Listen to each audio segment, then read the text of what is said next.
Assalamualaikum warahmatullahi wabarakatuh. Salam sejahtera untuk kita semua, para pemirsa. Berikut ini akan dilanjutkan penjelasan tentang kunci jawab UTS Fisika Dasar 2 TT FTKE semester genap 2003 2023 2024. Di dalam video yang pertama telah dijelaskan tentang jawaban untuk soal UTS nomor 1 dan nomor 2. Berikut ini akan dilanjutkan dengan penyelesaian soal nomor 3, nomor 4, dan nomor 5. Untuk soal nomor 3, bola logam pejal diameter 60 cm suhu 130 derajat Celcius diselimuti bahan penyekat setebal 20 cm. Dan ternyata temperatur luar dari penyekat 30 derajat Celcius. Jika konstanta konduktivitas bahan penyekat sebesar 0,004 kalori per detik cm derajat Celcius, hitunglah yang pertama arus panas yang melewati bahan penyekat, yang kedua B jumlah panas yang melewati bahan penyekat dalam waktu 5 menit, dan C jika kandungan kalor dalam bola logam sebesar 8.000 kilokalori, hitung berapa lama panas mengalir melalui bahan penyekat tersebut. Nah, ini adalah gambaran dari bola konsentrisnya. Penyelesaian dari soal ini, para pemirsa, dari gambar ini, diameter D2-nya sama dengan 60 cm, maka R2-nya sama dengan setengahnya 30 cm. Kemudian tebal dari penyekat 20 cm, berarti R1 dari pusat sampai di batas luar penyekat adalah R2 plus T, itu menjadi 30 plus 50, 2 plus 20 maksudnya, jadi sama dengan 50 cm.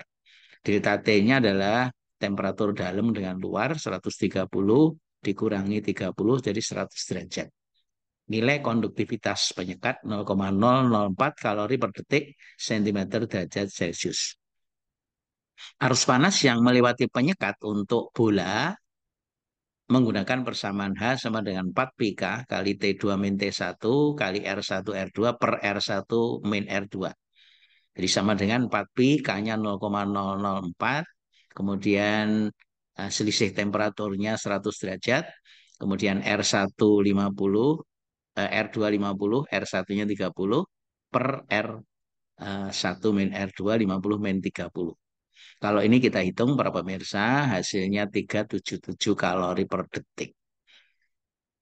Nah, jumlah kalori yang mengalir lewat penyekat selama 5 menit, berarti 5 menit dijadikan 300 detik kali 60, maka delta Q jumlah kalorinya sama dengan H kali delta T, jadi 377 kalori per detik dikalikan 300 detik, ketemunya 113.100 kalori, atau ini dalam kilokalori. Kemudian waktu mengalir berapa? Kalau kandungan kalornya 8.000 kilokalori, itu sama dengan 8 kali 10 pangkat 6 kalori, maka delta Q sama dengan H delta T, maka waktunya delta T sama dengan delta Q per H. Delta Q-nya 8 kali 10 pangkat 6, dibagi dengan H-nya sudah dihitung 377, ketemunya 21.200 detik. Nah, kalau nilai ini kan nggak bisa dibayangkan ya, para pemirsa, maka diubah menjadi jam dibagi dengan 3.600. Ketemunya 5,9 jam. Nah, itu jawaban soal nomor 3. Untuk soal nomor 4, para pemirsa, lempeng logam dengan panjang 100 cm dan lebar 50 cm mempunyai suhu 120 derajat Celcius. Lempeng logam ditempatkan dalam ruang bersuhu 30 derajat Celcius dan tekanan 1 atmosfer. Hitung jumlah panas yang telah dikonveksikan dari kedua permukaan ke lingkungan sekitarnya jika posisi lempeng diatur yang pertama horizontal, yang kedua vertikal. Dari kedua posisi mana yang menyebabkan logam tersebut lebih cepat dingin? Jelaskan jawaban saudara. Nah, ini adalah tabel dari koefisien konveksi. Ini kalau posisinya horizontal, ini kalau vertikal. Masing-masing sudah ada nilainya, para pemirsa. Nah, jadi penyelesaian soal ini, luasnya dihitung dulu, panjang kali lebar, 100 kali 50, jadi ketemunya 5.000 cm kuadrat. Kemudian delta T-nya 120 dikurangi 30 jadi 90. Nah, untuk posisi horizontal kita lihat ini horizontal, maka uh, nilai dari Koefisien konveksinya adalah 0,595. Nah, sedangkan ini yang menghadap ke atas, ini yang menghadap ke bawah. Nah, yang menghadap ke atas, maka HA sama dengan delta G per delta T sama dengan HA kali A kali T1 min T2. Yang berwarna biru ini adalah nilai dari koefisien konveksinya, 0,595 kali 10 pangkat minus 4. Kemudian A luasannya kali T1 min T2. Nah, kalau kita masukkan nilai-nilainya para pemirsa, maka diperoleh HA sama dengan 82,47 kalori per detik. Sedangkan yang menghadap ke bawah, bedanya hanya di koefisien konveksi, yaitu HB. Dari tabel ini berarti yang baris ke 2 ya para pemirsa, ini 0,314. Jadi kalau kita masukkan 0,314 kali 10 min 4 kali delta T pangkat seperempat, kita masukkan nilai-nilainya akan diperoleh 43,52 kalori per detik. Jadi H total untuk posisi horizontal itu sama dengan muka yang menghadap ke atas ditambah yang ke bawah, itu akan diperoleh 126, dibulatkan para pemirsa, kalori per detik. Jadi delta G-nya itu sama dengan setiap menit kali delta T 60, ketemunya 7560 kalori. Nah, sedangkan untuk posisi vertikal, maka muka yang menghadap kiri kanan atau depan belakang sama, yaitu dikalikan 2. Maka H totalnya sama dengan 2 kali 0,424 kali 10 min 4 kali delta T pangkat seperempat. Ini koefisien konveksi yang warna biru, kali A kali T1 min T2. Jadi kalau kita masukkan nilai-nilainya, itu akan diperoleh 117,54 kalori per detik. Nah, sehingga jumlah kalornya itu sama dengan H kali delta T diperoleh 7050 kalori. Nah, kalau kita bandingkan posisi horizontal dengan posisi vertikal, ternyata posisi horizontal itu lebih besar daripada posisi vertikal. Kesimpulannya, posisi horizontal itu akan lebih cepat dingin. Demikian jawaban soal nomor 4 para pemirsa. Kemudian kita masuk ke soal nomor 5. Suatu gelombang transversal menjalar dengan persamaan sebagai berikut. YXT 0,4 cos 2pi 8T min 0,6X. Di mana X dalam meter, T dalam detik. Hitunglah yang pertama amplitudo, panjang gelombang, perioda, frekuensi, dan kelajuan gelombang. Kemudian yang kedua B, kecepatan getar gelombang saat T sama dengan 0,5 detik dengan posisi 5 meter dari sumber gelombang. Kemudian C, amplitudo maksimum jika disuperposisikan dengan gelombang yang kedua dengan persamaan Z XT sama dengan 0,4 cos 2pi 8T min 0,6X min 0,4.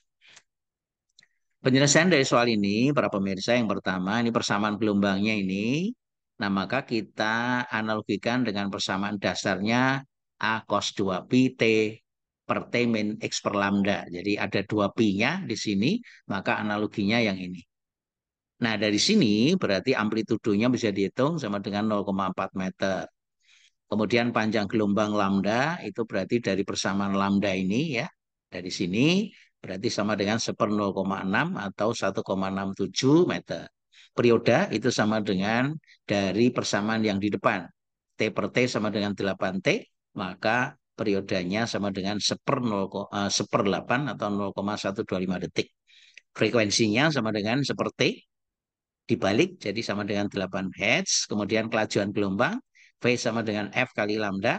Frekuensinya sudah dihitung 8, lambdanya 1,67, jadi ketemunya 13,36 meter per detik.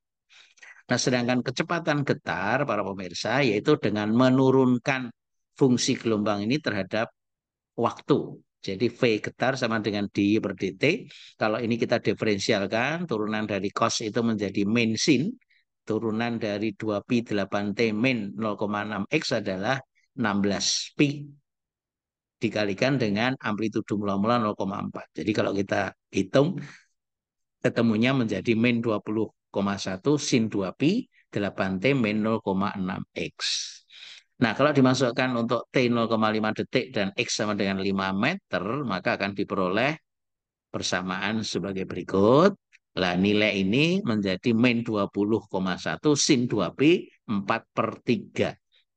4/3 sama dengan 1. Jadi kalau sin 2Pi itu hasilnya 0. Nah, jadi kesimpulannya kecepatan getarnya untuk T0 detik, 0,5 detik dan X 5 meter adalah 0 meter per detik. Nah, sedangkan jika disuperposisikan dengan gelombang yang kedua ini, maka kita bisa hitung, yaitu superposisi adalah penjumlahan dua gelombang. Nah, ini kalau misalnya ada Y1, Y2 dijumlahkan, itu secara matematik menjadi seperti ini. Kemudian dengan persamaan, kalau sin dijumlahkan dengan sin menjadi 2 sin cos. Kalau cos ditambah cos menjadi 2 cos cos. Sudut yang pertama A plus B per 2, yang kedua A min B per 2. Jadi kalau gelombang seperti ini adalah A-nya, ini yang B, gitu para pemirsa. Nah, ini akan diperoleh seperti ini. Nah, kembali kepada soal kita. Soal yang pertama ini, gelombang yang pertama, gelombang yang kedua ini. Berarti jumlah superposisi keduanya, X sama dengan Y plus Z. Itu kalau kita jumlahkan, itu menggunakan fungsi gelombang cos plus cos, berarti persamaan ini yang dipakai, yaitu 2 cos cos. Kalau kita masukkan nilai-nilainya, itu akan diperoleh hasil akhirnya X sama dengan 0,25 cos 2pi, 8T min 0,6 X min 0,2 meter.